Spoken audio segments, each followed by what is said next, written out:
That's why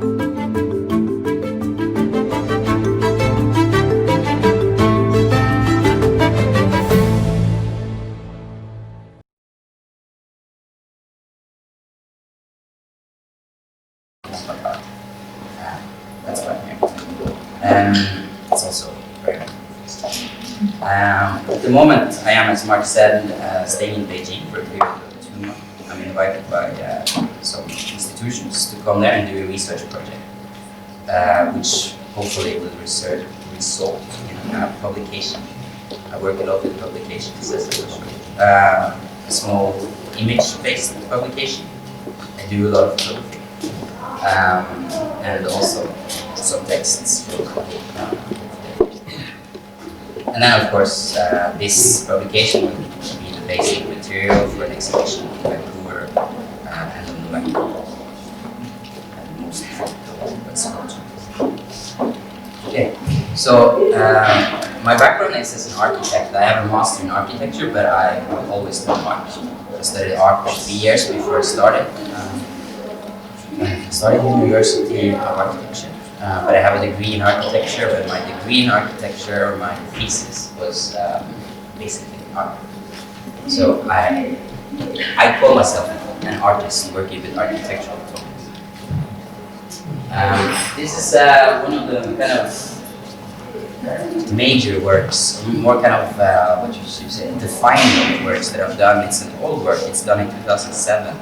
It's already some years ago. It feels a little bit dated to talk about, but I always kind of bring it up because it contains some very, very important thoughts and reflections that I still carry on with me in my practice. It's a project called Sami-Norwegian, the fancy. It's something I did as a student. I started it as a student on master level as a reaction to an institutional educational system which were not addressing my cultural background as a Sami whatsoever. I saw there was this kind of like unwritten chapter in Norwegian and European architectural history. Sami architecture was not addressed. We're people that have always been there. We have an architecture that I grew up with and I'm quite familiar with.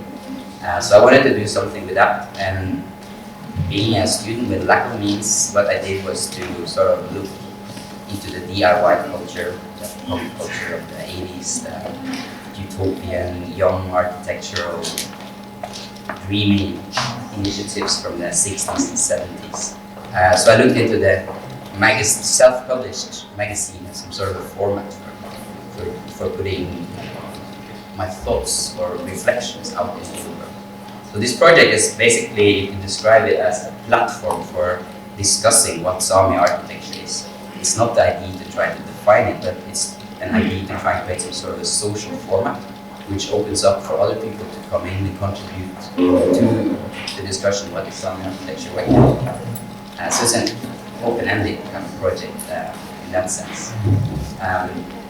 It's released in 5 issues over a period of 3 years, not so very productive, but at least there's a little catalog.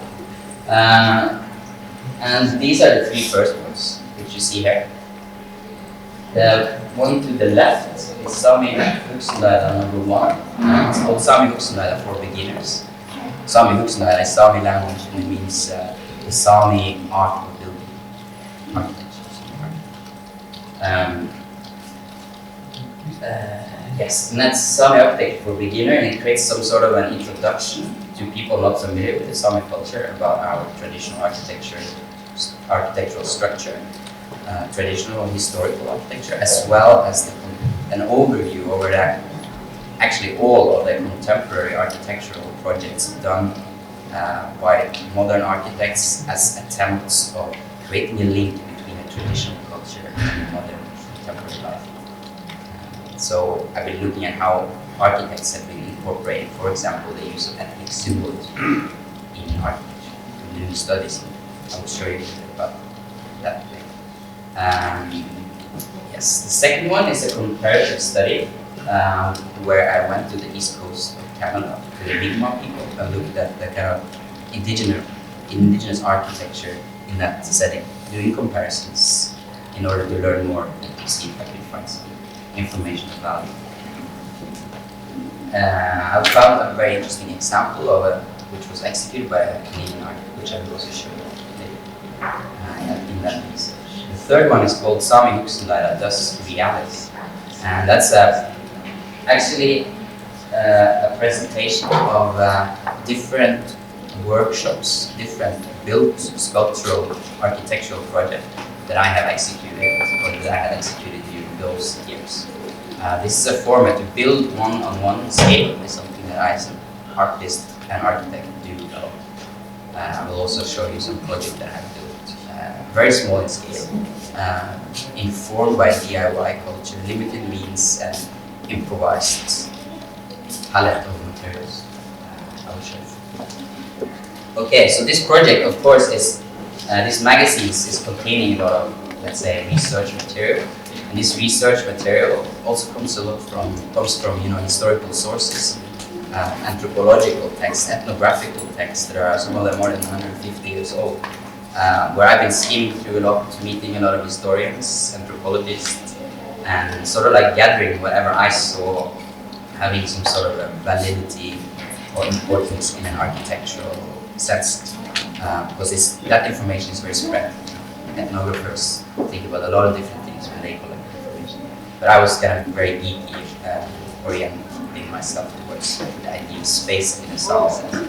What is it? So I gathered a lot of that material also.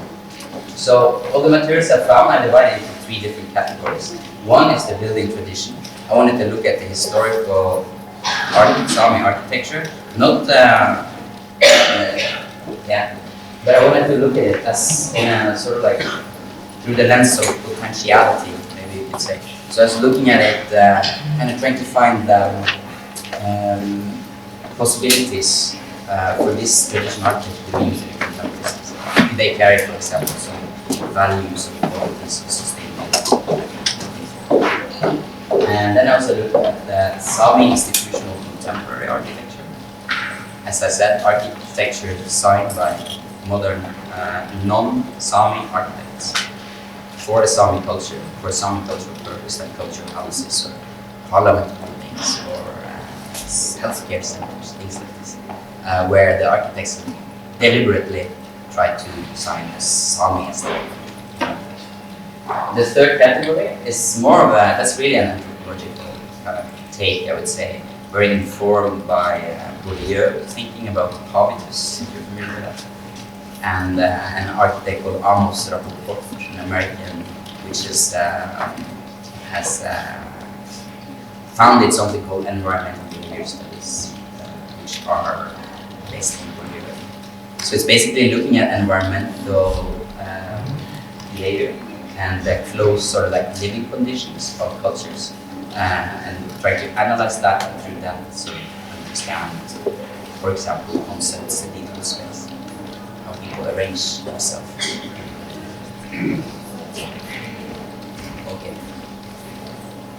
Here I brought some examples from the Sami building tradition, just to sort of like give you a very, very brief, short visual input on how our structures look like. What you see to the upper right corner is something called the nyalla.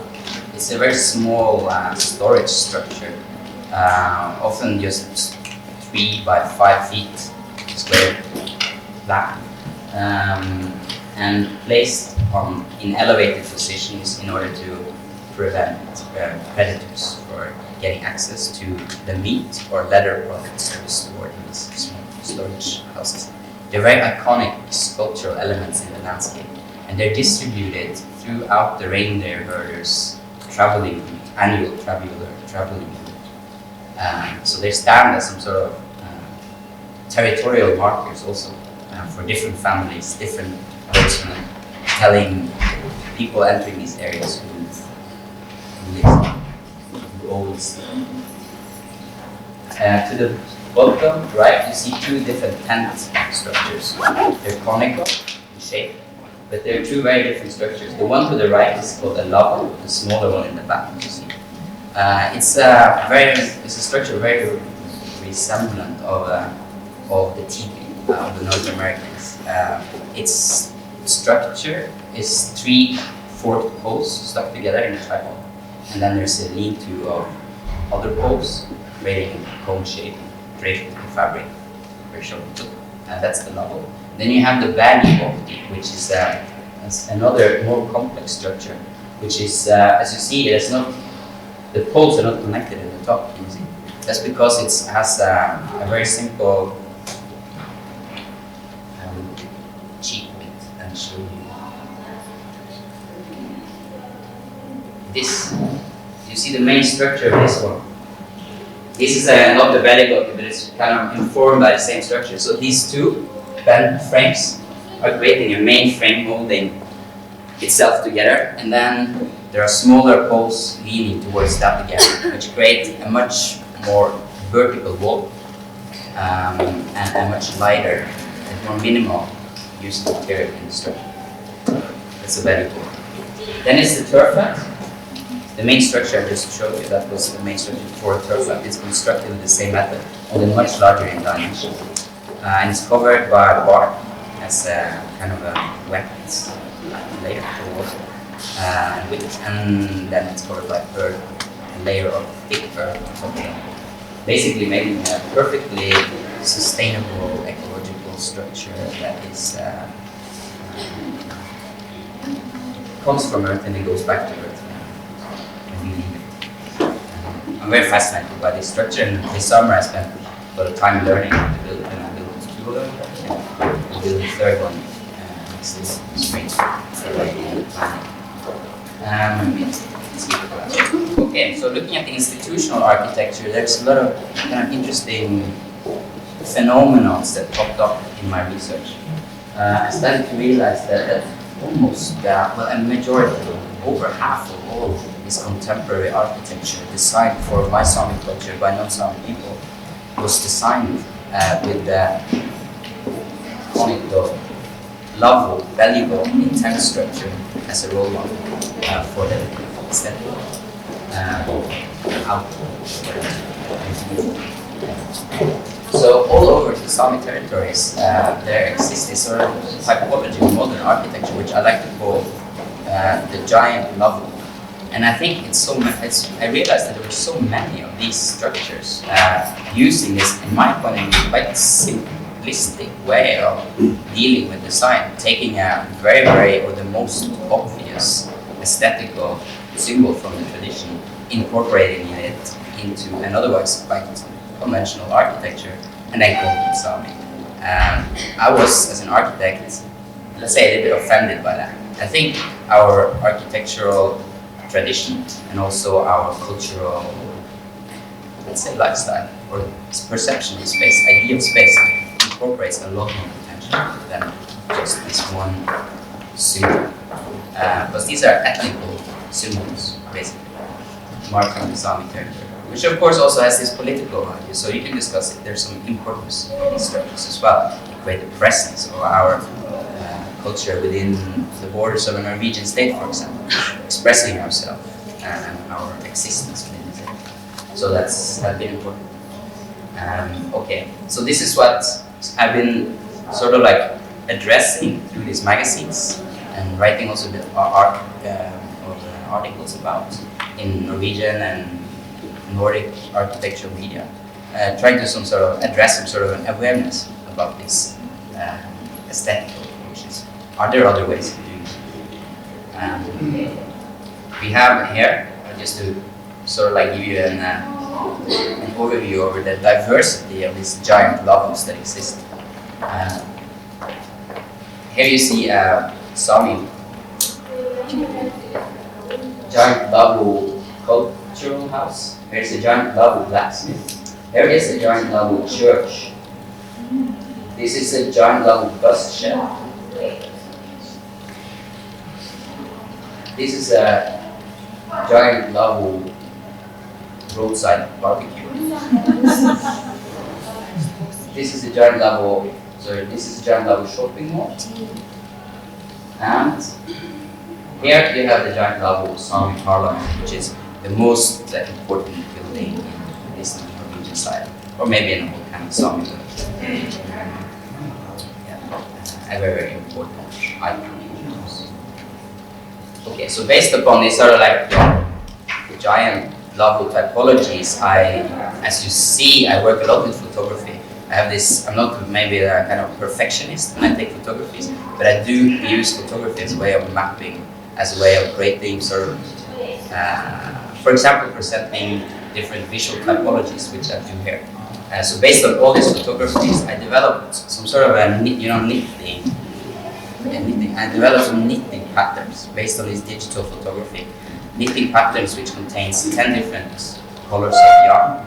And then I traveled back to these villages where I had found these buildings, and I hooked up with elderly women.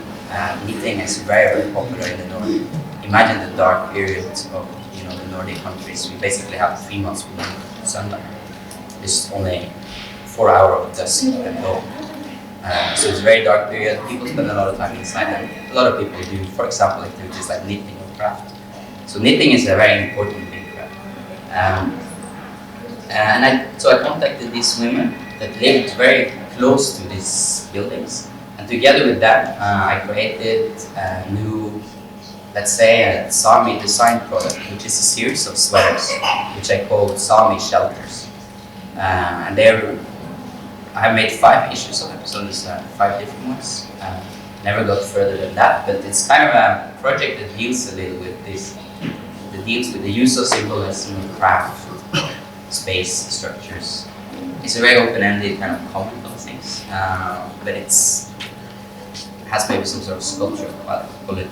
So this is a project that mainly, I was kind of hoping that we could start some sort of a label that we could sort of make some sort of profit from, and maybe these women could earn some money, but then it was only kind of art galleries. I sold 3 of them. And it's a lot of labor for these women also, they don't earn nothing. Okay, so the other way around, I also thought, hey, it's interesting to think about this sort of transformation of material and spaces in general. So this is another project which I just shortly wanted to show you as well, which is called baggy Lavo jeans. And they are basically a series of 10 jeans that are kind of baggy, loose in their fit, that are sewn from a very old, smoky, stinky, not stinky, but holy, it was a lot of holes in it, discarded, basically. Discarded Lavo.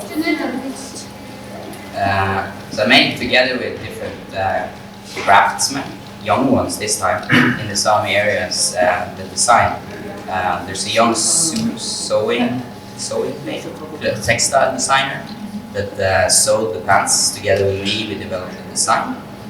There's a carver that works with reindeer horn and bones that made the buttons, which has a text on it which says language in Sami language.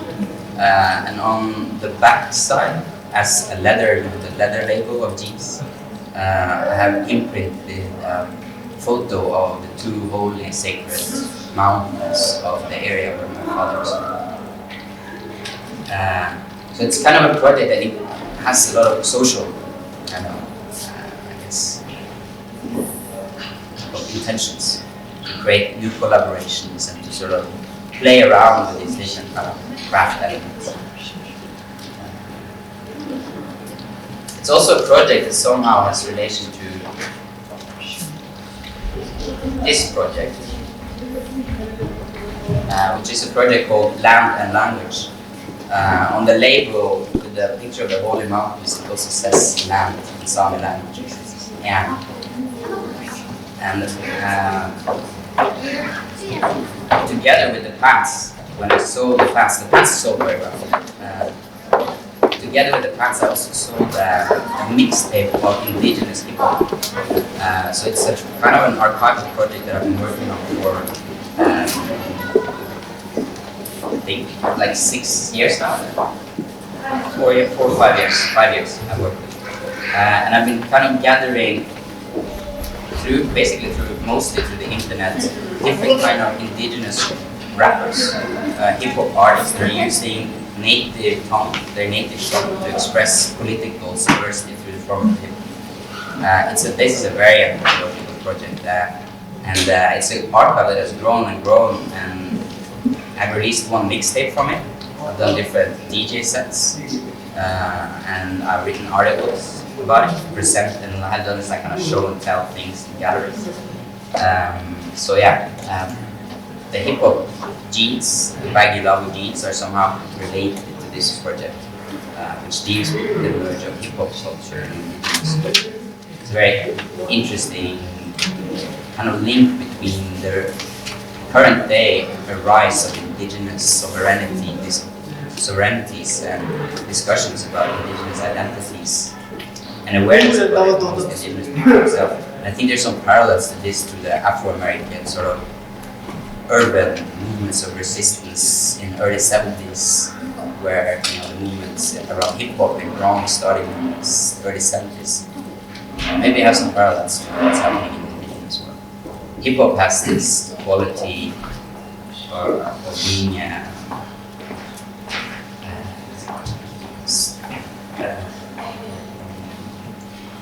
it's a simple way of expressing political subversive words. It's a simple technology. It's just that all you need is a beat and a voice. It's basically storytelling. So it's those links, I think, between an indigenous lo-fi, let's say lo-fi culture and a hip-hop form. Okay, now I'm skipping order and things happen. So, to continue on sort of my thoughts on hip-hop, which is something that, in a personal sense, it's something I grew up with. As a 14-year-old, I did a lot of graffiti. We were a very small community to me, but we were some.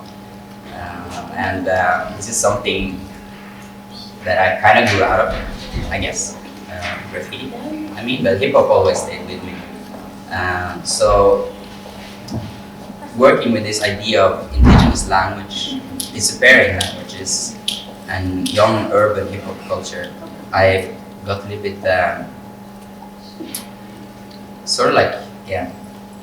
inspired, I guess, to continue working with it in a more text-based format. So this project, which you just see here, is a project called It Was All a Dream. And what you see here is a project that is done in Medellin, Colombia, where I collaborated with different local graffiti artists on creating 3 different public text works, sculptural and murals in the urban center of Medellin, which all had a text which said "It was all a dream," which is the start of a famous Notorious B.I.G. song, or Biggie Smalls song called Juicy, arguably the best hip-hop song ever made in '96. It's a song about sort of like making it out of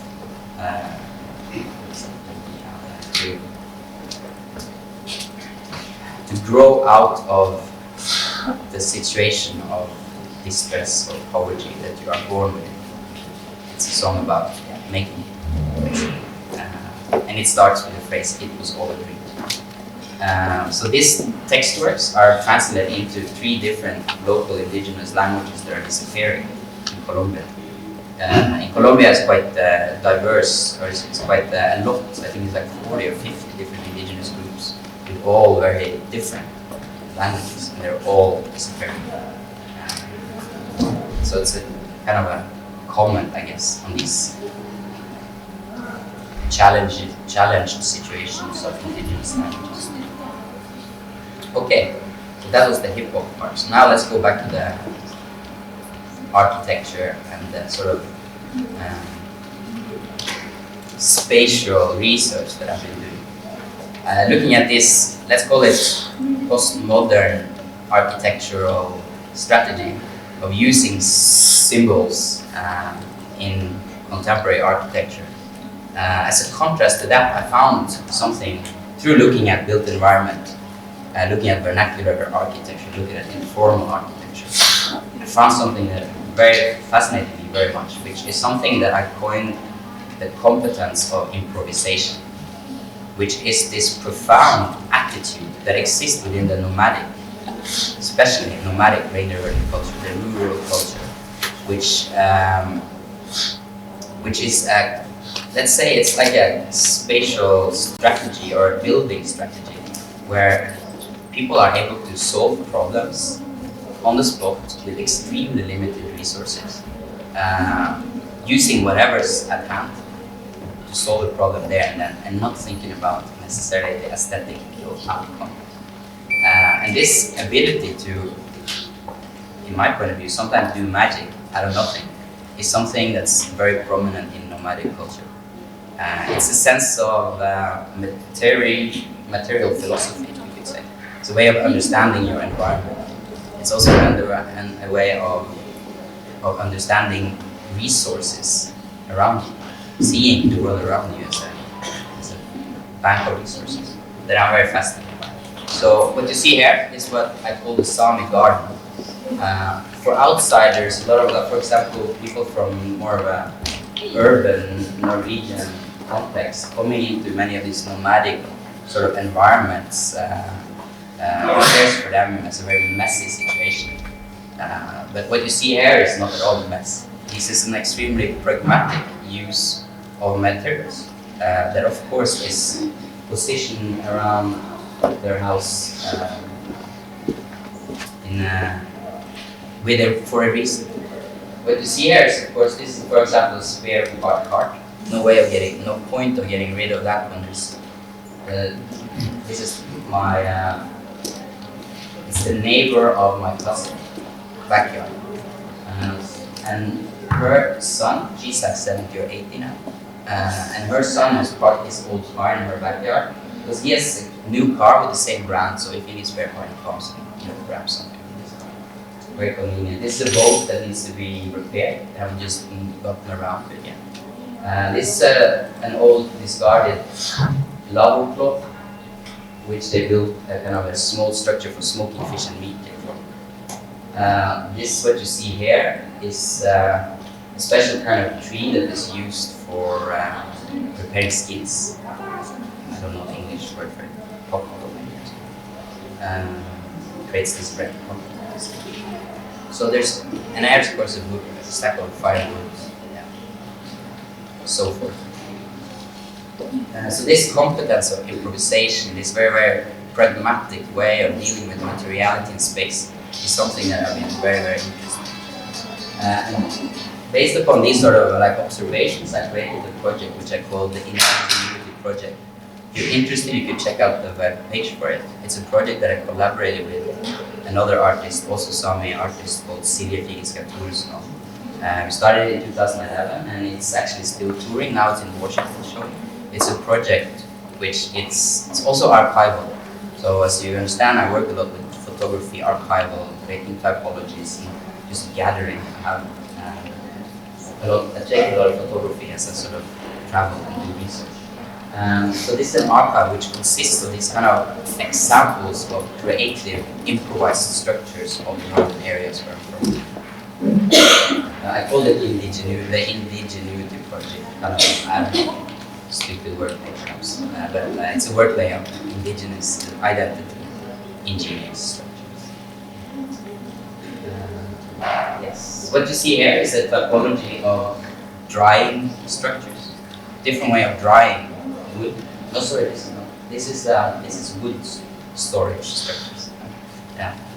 So what you see here are different ways of storing firewood, different ways of treating it, different ways of thinking about it and preparing it and prepare it. It's an interesting kind of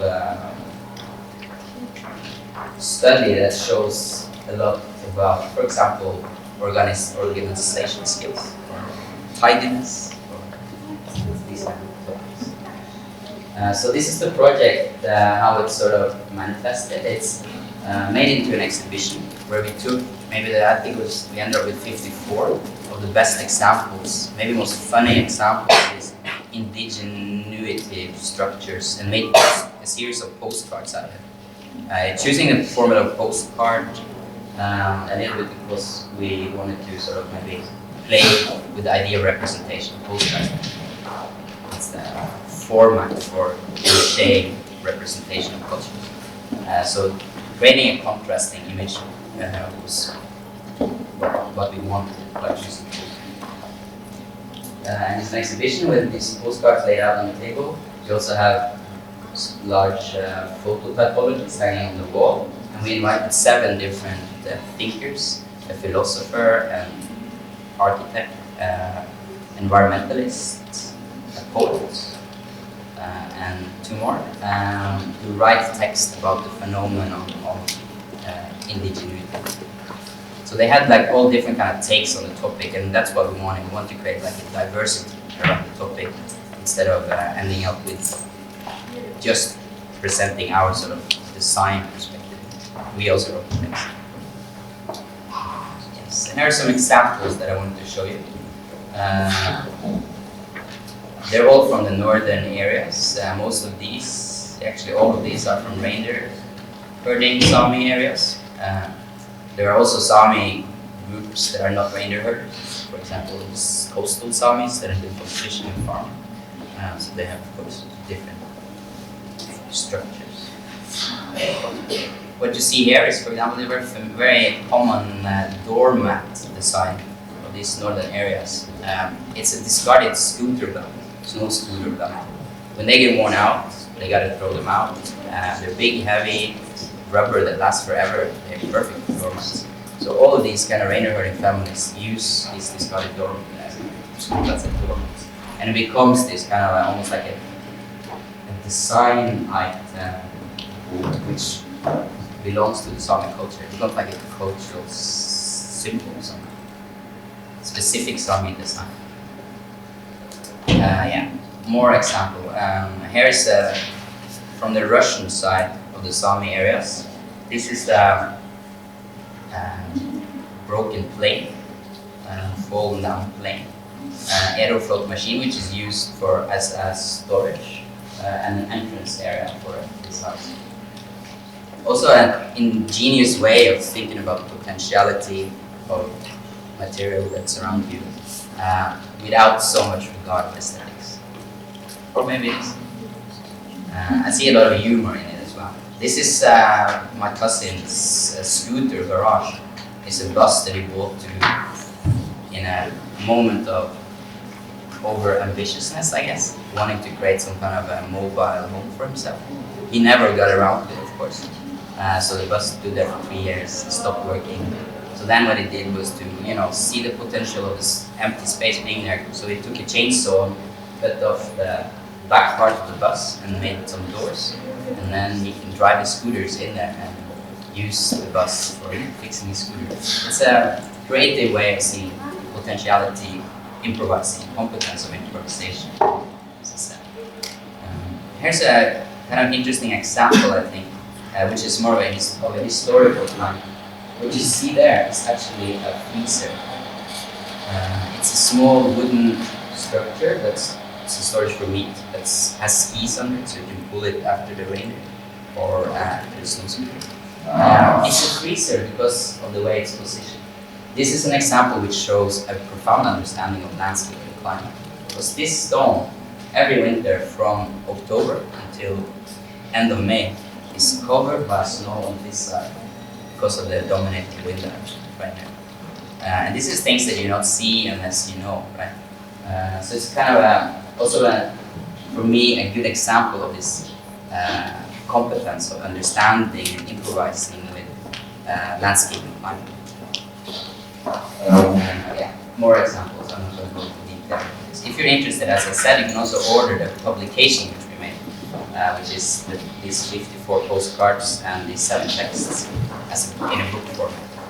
They're available on the project website, which is www.theindigenityproject.com. Okay, so back to this kind of analytical observations about how contemporary architecture is sort of like relating to traditional concepts of space, traditional building structure or architecture.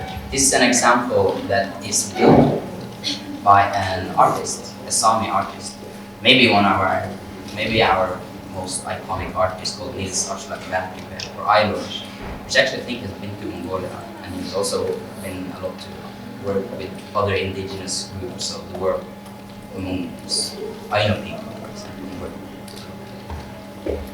And he had this idea when he was starting to age in his 50s that he wanted to create a living structure, a house for himself, which somehow could have the same spatial, spiritual qualities as the lava.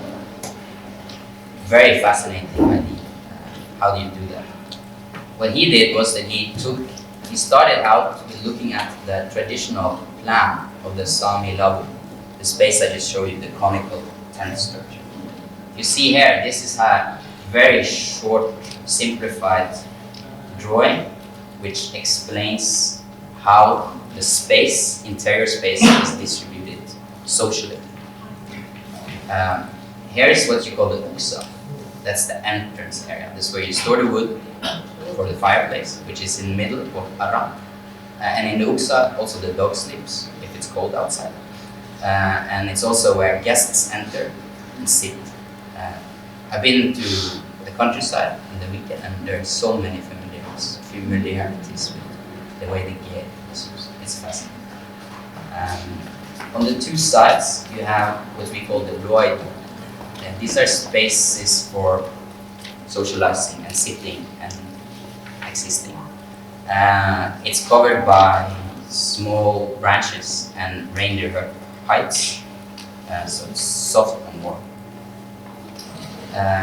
On the right side, in the inner part, there is the space for the house wife, the woman of the house. And on the opposite side, the man has his social space or position. The further you get towards the exit or the uksa, the less of a sort of position, the lower position you could say, you had in the family, within the family.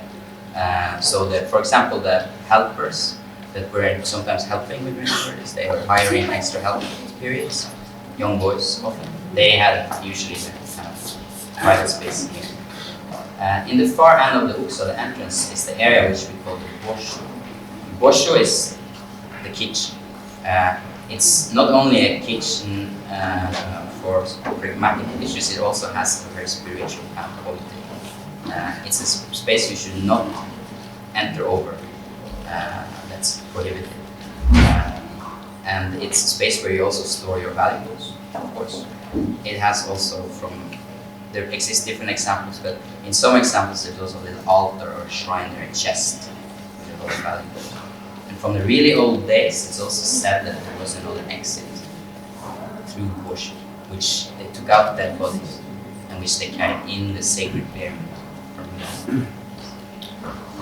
So based around this plan, structure, social plan, the artist created this house which is called Lassagami, which is a small building out of timbered wood, which has a octagon shape, hexagon shape, in which the distribution of the private zones and areas are a modern interpretation of this plan.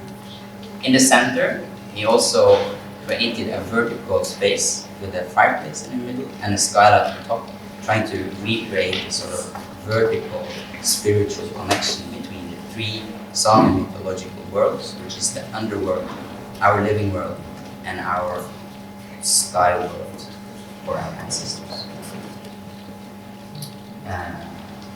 He himself, as an artist, referred to this vertical central space as the heart.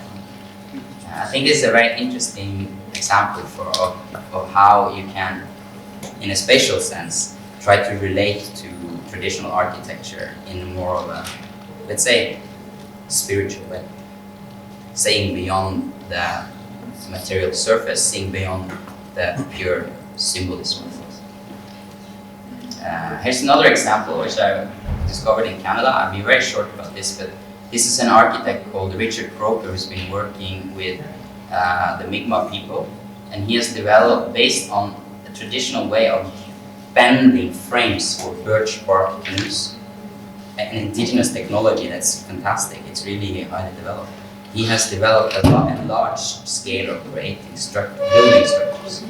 And this fascinates me a lot, and he has built now, I think he's building his fourth building now, and I've been working a bit together with him, and he's a very fascinating man. He has this very kind of technological approach to materiality and architecture. That's fascinating. Learn about him. But now, yeah, he's created this sort of like Mi'kmaq aesthetical typology, or a new way of building, which is fascinating.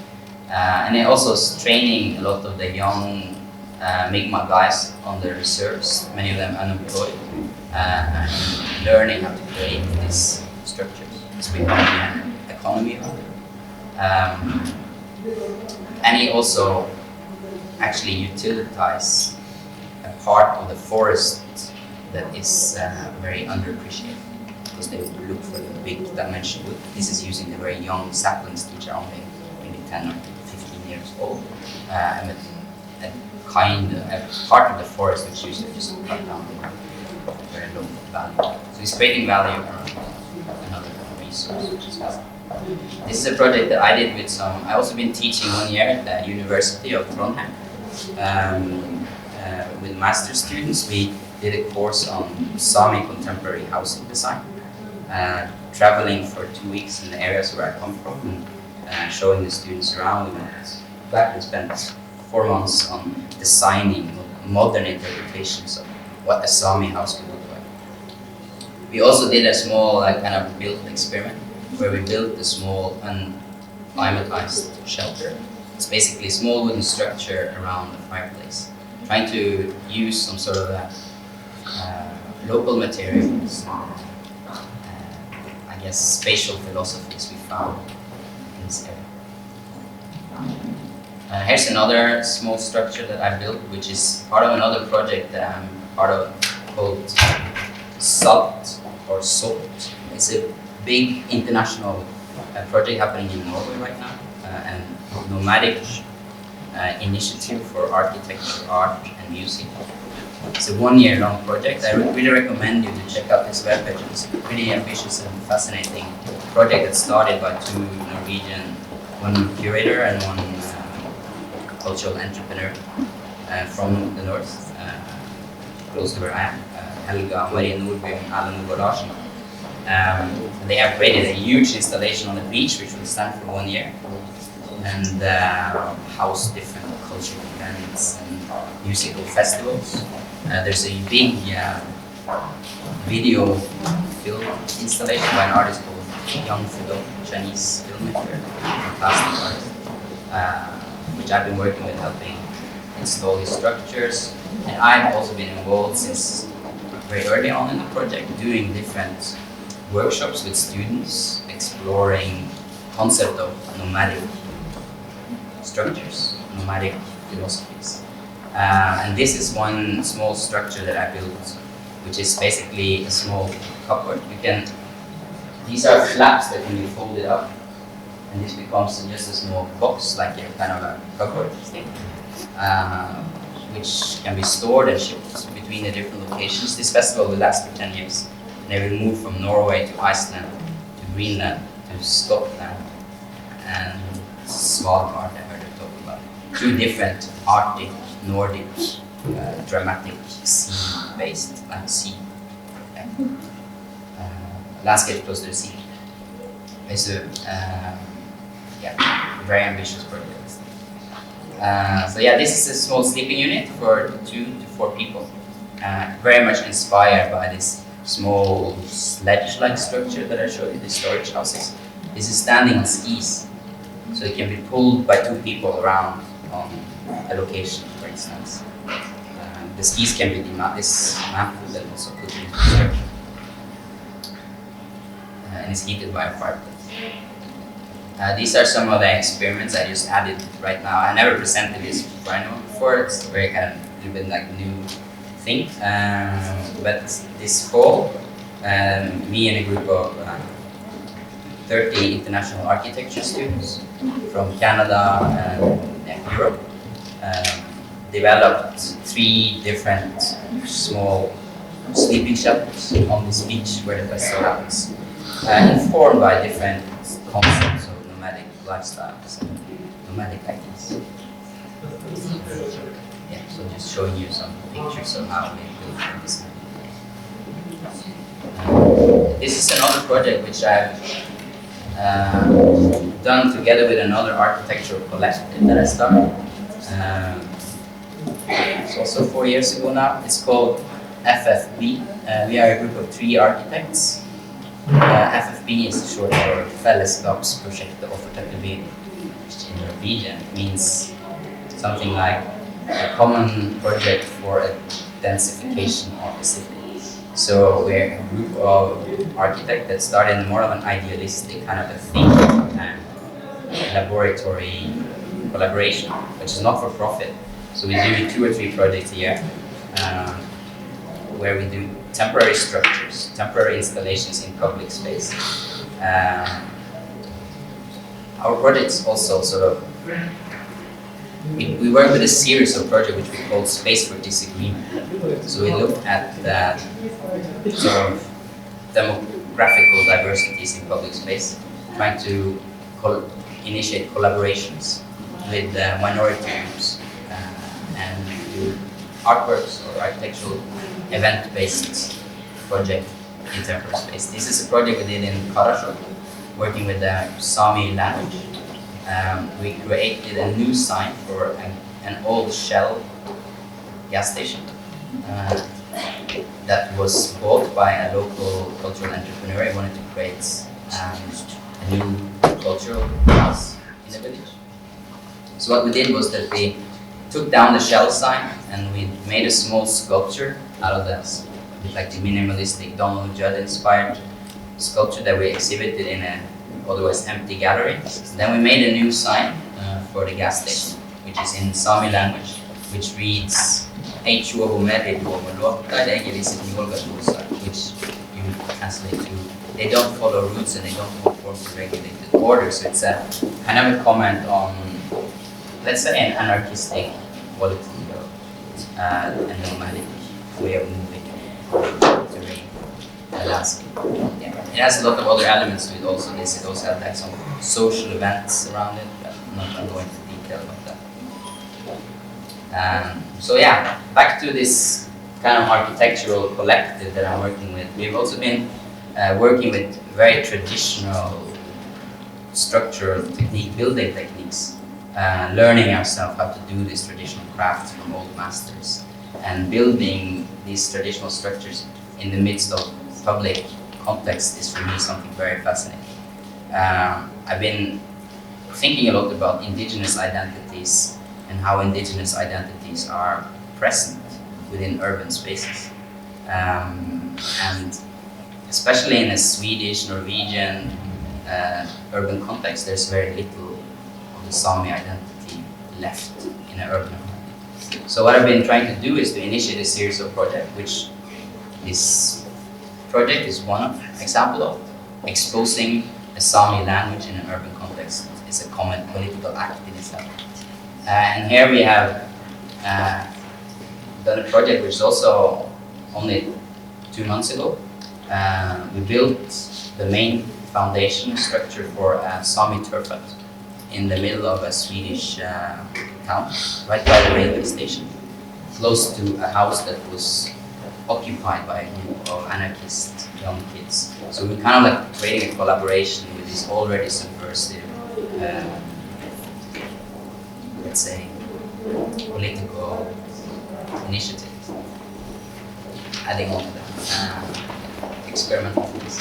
We also, as I said, have initiated and done some collaborations with minority groups. I don't know if you are familiar with the Roma people and the Roma culture of Europe, which is it's the most marginalized cultural or ethnic group in Europe. They don't have any state. They're basically living in exile between different European big cities. And still they're quite a big group, numbering over 10 million people. So in Norway we also have the Roma people. They are discriminated and have been exposed to a lot of historical racism. But they're still existing, and they still are coming with demands. So for example, having their own cultural house. So for this project we initiated a collaboration with them, the Roma groups of Norway, and we created a temporary cultural house for them in the middle of the city center of Oslo. It's a project we worked with for over 3 years, initiating some kind of a relation and contact with the people, the Roma people of Norway. So we see it as a collaboration with the Roma families. We call it the Norwegian Roma Embassy.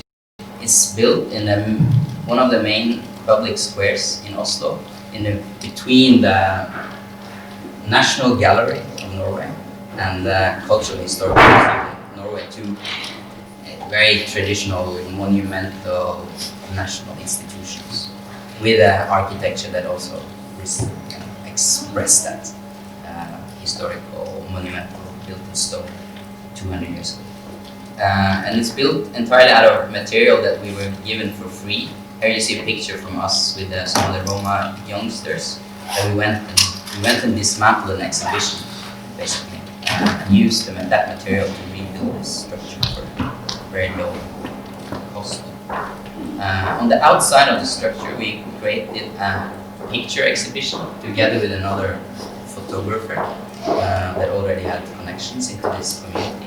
And the exhibition is based solely on photos from the family albums of these families, which in one way is interesting because it creates another kind of image of the culture presenting themselves, not as seen from the outside, which is a very common thing for the Roma culture. They are very often exotified as a fascinating culture. Then we also created a 2-week-long cultural event program where we had a language symposium discussing potentiality within the language. Then we had invited some people from Sweden, which have done. In Sweden, they have a cultural house, the Roma people. So we invited the people that have been involved in that process 10 years ago to come and share their thoughts around that. And we also invited some official politicians from Norway to come partake in the discussion, just to sort of address the possibilities within such a cultural house. We also had a movie night, screening feature films portraying the Roma culture, and a barbecue night, just kind of exposing the culinary, the Roma kitchen, the Roma cuisine, which is delicious. Okay, I think